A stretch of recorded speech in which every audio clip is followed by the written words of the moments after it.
The chandeliers of Le Maire did not flicker that night, but something inside the room did. Gold light washed over crystal glasses. Diamonds flashed on the neck of the city's coldest billionaire. Every chair was filled with power, status, and whispered ambition. And then, a small boy tightened his grip on his mother's dress. "Mom, I'm scared of the crowd." She was Alara Voss, 32, CEO, untouchable, a woman whose name alone could move markets. But in that moment, she was simply a mother standing in a room full of strangers, and her 6-year-old son was about to change the direction of her life. As they turned toward the VIP section, the boy stopped. Across the room, in a quiet, forgotten corner, a weary man in a faded shirt was cutting pasta for his laughing daughter. No power, no status, just care. The boy stared. His mother frowned. "Evan, stop staring." But he whispered, "Mom, I want to sit with them." The most powerful woman in the building looked where her son was pointing and saw a life she had never learned how to live. That single moment, between crystal and cardboard, between empire and effort, between wealth and warmth, was the first crack in everything she believed.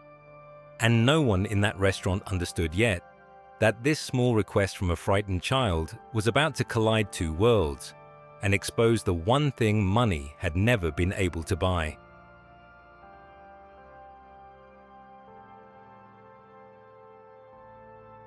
Alara Voss did not arrive at Le Maire. She entered it, 32 years old, billionaire CEO, the woman whose signature decided the fate of thousands. She wore control the way others wore perfume. Every movement calculated, every emotion locked behind glass. To the world, she was the ice queen of industry, unbreakable, unreadable, unreachable. But beside her stood a small boy who knew nothing about markets or mergers. He only knew that his mother was always working, and that sometimes the quiet felt heavier than the noise. Evan Voss was 6 years old, polite, reserved, a child raised by schedules, staff, and silence. His world was built of luxury, but it was missing something no money could deliver. Across the room sat a man whose world could not have been more different. Daniel Hayes, 36, single father. By day, a delivery driver. By night, a building maintenance man. A man stitched together by exhaustion and devotion. He lived in a small apartment. He wore the same watch every day. And every ounce of strength he had was invested in one tiny human being. Lily, 7 years old, sunshine in sneakers. The kind of child who believed the world was friendly, because her father made it so. Their life was simple, often difficult, but it was rich in something Alara's fortune had never purchased. Time, presence, love. And then, the bridge between those two universes appeared. Evan noticed Lily's laughter first. Lily noticed Evan's curiosity. Within minutes, two children from opposite ends of existence found each other. Not through money, not through power, but through the oldest language on earth, play. Neither of them knew it yet, but their innocent connection was already pulling their parents toward a future neither had planned.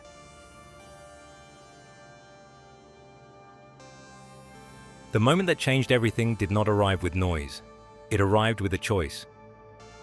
A nervous floor manager approached Alara Voss, voice lowered, rehearsed, careful. "Madam, that family may not be suitable for this section. Perhaps we can arrange a table for them in the main dining room." The words were soft, but the meaning was sharp. Alara followed his gaze.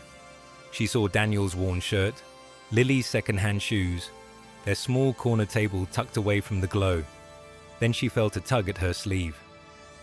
"Mom, I want to sit with them." She looked down at her son. Evan was not asking for a toy, not for a favor. He was asking for something he had never known how to name. Connection. The room waited, the staff waited, the guests waited, the empire waited.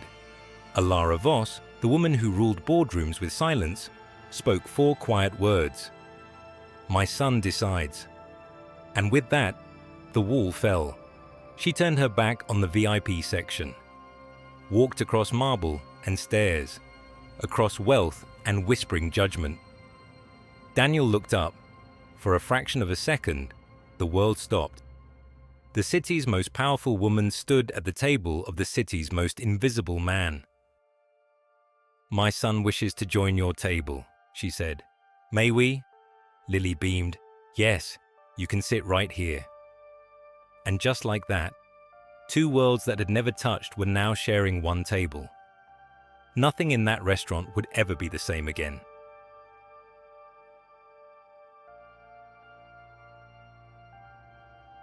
The air at the table shifted. Not loudly, not violently, but enough that everyone felt it. The waiter arrived, eyes flicking from Daniel's worn watch to Alara's diamonds. When Daniel quietly ordered the cheapest item on the menu, the waiter did not lower his voice. "Sir, are you certain you can afford that?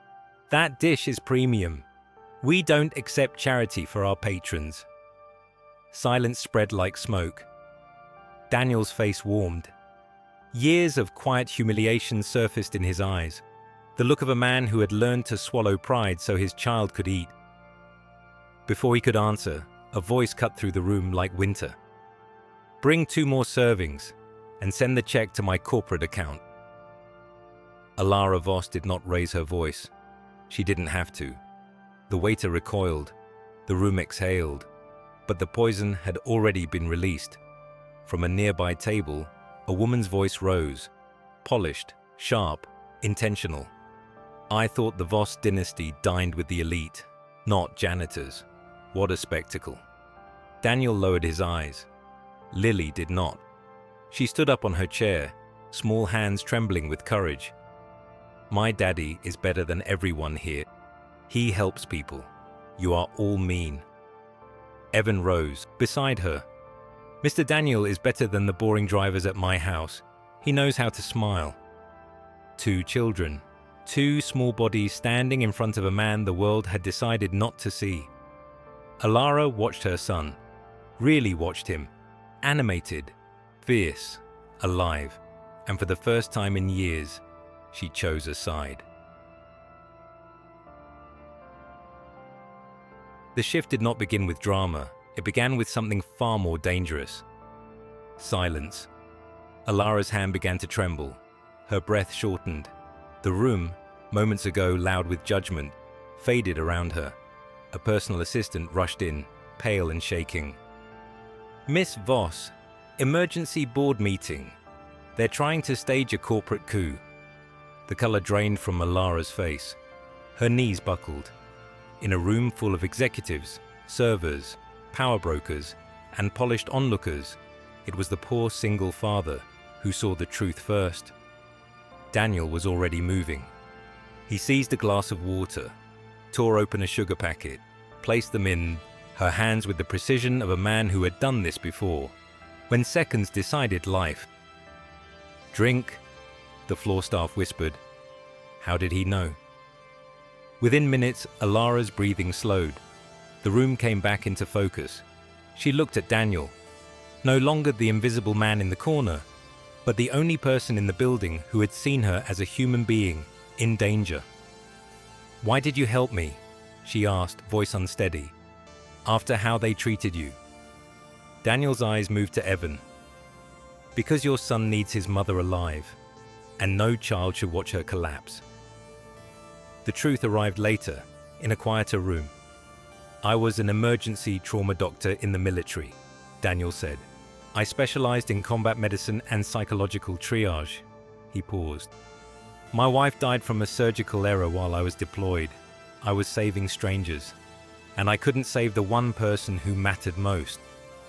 He had walked away from medicine, from prestige, from power, not because he was weak, but because he chose presence over pride.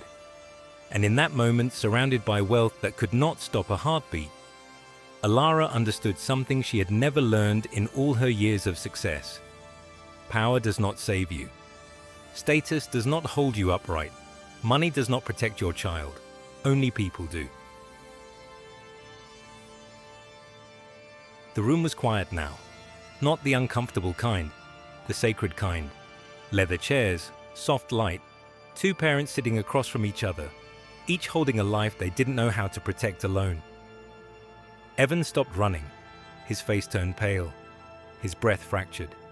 Small hands pressed against his chest. "Mom, I'm scared you'll disappear." Alara reached for him, and for the first time in her life, did not know what to do. She had mastered corporations, markets, negotiations, but this was her son breaking. Daniel moved instantly.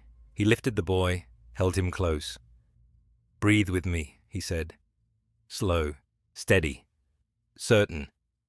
He guided Evan through the storm, naming colors, counting lights, anchoring his body to the present. Minutes passed. The panic released its grip. Evan melted against Daniel's chest. "You smell like clean air," he whispered. Alara watched, and something in her finally cracked. She saw what no balance sheet had ever shown her, that while she had built an empire for her child, she had forgotten to build safety. Her wealth had purchased every comfort, except presence. She had delegated bedtime, delegated comfort, delegated love. Daniel had not. He had chosen every scraped knee, every late night, every broken toy, every bowl of cut pasta. And in that moment, Alara Voss understood her greatest failure was not in business, it was in motherhood. The warmth of the moment did not last. A phone rang. Alara's assistant rushed in, voice shaking. "Miss Voss, the video of your collapse is everywhere. The board is meeting now. They're invoking the fitness clause." Alara's world tilted. "They're going to take everything," she whispered. "They need this to look like weakness. They need me to fall." Daniel stood. The exhausted father became something else. "You are not being attacked as a CEO," he said. "You are being attacked as a mother." He dissected the situation with surgical calm. The timing, the assistant's sudden arrival, the immediate leak. "This is coordinated. Someone wants your seat." Names surfaced, motives aligned. Daniel mapped the battlefield, not as a businessman, but as a trauma strategist. "We don't deny the collapse. We redefine it. We tell the truth. A woman pushed to the edge by a hostile takeover while protecting her family." Power shifted in the room. For the first time since this began, Alara was not alone.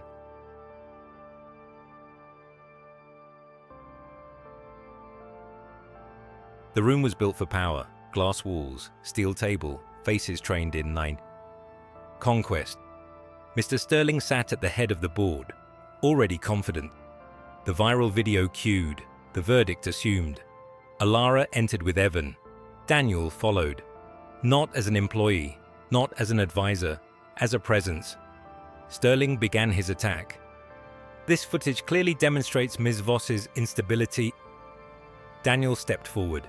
Pause. The screen froze. Daniel did not raise his voice. He did not argue. He presented timestamps, phone records, hiring documents. He reconstructed the operation like a battlefield report. How the assistant was recruited, how the leak was timed, how fear was engineered. Then the medical truth. Stress-induced hypoglycemia. Temporary, not a condition. A response to threat. Sterling's confidence cracked. "This is absurd." Daniel turned to the room. "This is not a medical report. This is a character report."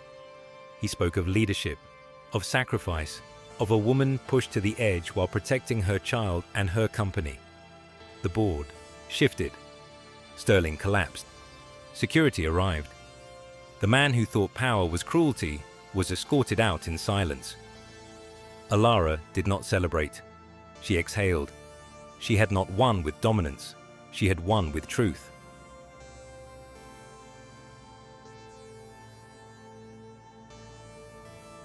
The war ended quietly. There were no headlines loud enough to capture what truly changed that day. Daniel declined the traditional contract. "My children come first," he said. "That is not negotiable."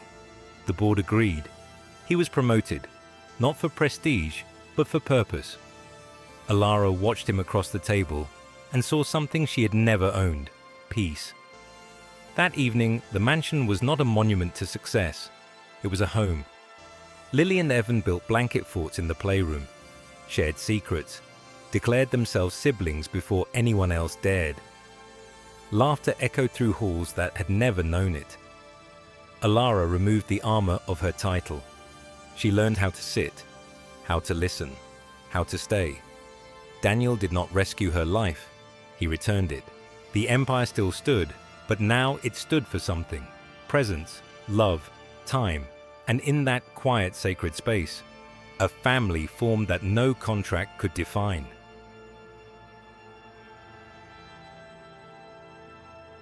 The city slowed as the sun began to fall. Daniel took Lily's hand. Alara reached for Evan's. They walked together, not as a billionaire, not as a struggling father, not as titles, but as two parents who finally chose what mattered. Behind them, the world of power and pressure faded. Ahead of them, a future built on something far stronger. On the pavement, four shadows stretched long in the golden light. Separate once, now inseparable. Sometimes, the families that change us are the ones we never planned for. And if you believe stories like this deserve to be told, stories of healing, hope, and the quiet power of love, leave a comment and subscribe.